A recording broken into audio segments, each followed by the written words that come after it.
¿Qué tal? Mi nombre es César. Vamos a analizar la diferencia entre un circuito en serie y paralelo. Circuito en serie, vamos a calcular primeramente la resistencia total, que se obtiene simplemente sumando las dos resistencias del circuito, que sería resistencia 1 más resistencia 2, 20 ohmios más 20 ohmios, la resistencia total sería de 40 ohmios. Ahora vamos a calcular la intensidad total. La fórmula de acuerdo a la ley de Ohm nos dice que resistencia total es igual a voltaje entre resistencia equivalente y resistencia total. Entonces tenemos 4.5 voltios, que es el voltaje de la pila, que es el voltaje total, entre la resistencia total de 40 ohmios. Esto nos da 0.112 amperes. Esa es la intensidad total del circuito en serie. Ahora, si queremos calcular el voltaje por resistencia, tenemos que el voltaje es igual a I por R. Entonces tenemos la intensidad total que vamos a obtener por cada resistencia, por la cantidad de ohmios de cada resistencia. Entonces tenemos 0.125 amperes por 20 ohmios, nos da 2.25 voltios. Cada resistencia se reparte el total de voltaje de la batería, que a mitad sería 2.25 voltios. Es lo que nos sale aquí el resultado. Ahora vamos al circuito en paralelo. En el circuito en paralelo es para calcular la intensidad, es directamente. No tenemos que sacarla primero la total, es directo. Nos dice que intensidad es igual a voltaje entre resistencia.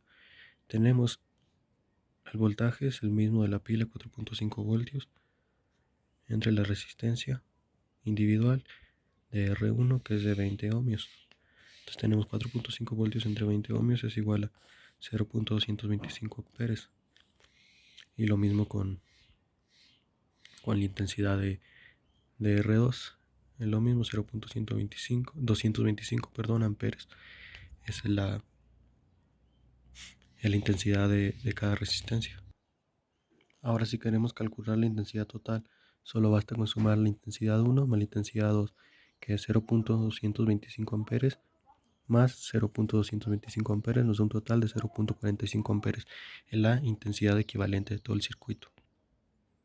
Para calcular la resistencia total, la fórmula nos dice que es 1 dividido por R1 más 1 dividido por R2. Entonces esto nos da que 1 dividido por los 20 ohmios de la resistencia 1 más 1 dividido por los 20 ohmios de la resistencia 2. Y si lo invertimos nos da 2 entre 20 ohmios, que esto es igual a 10.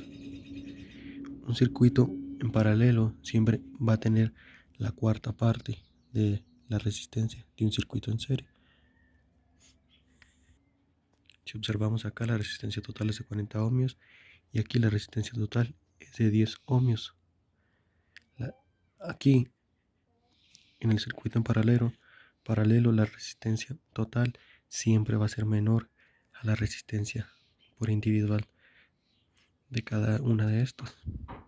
Al contrario de acá, que es mayor la resistencia total 40 a la de cada resistencia por individual.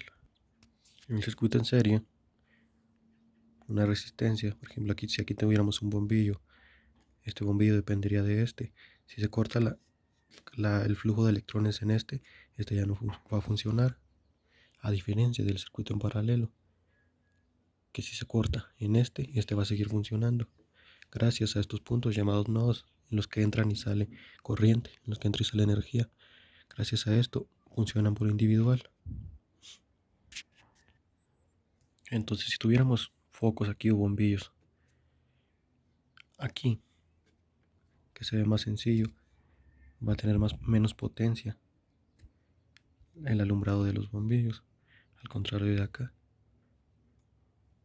que el voltaje es el mismo en los dos, porque tienen dos carriles, no se reparte, va a los dos, al contrario de acá, que las resistencias reparten el voltaje. Entonces estas dos tienen que repartir el voltaje, por lo tanto va a haber menos potencia.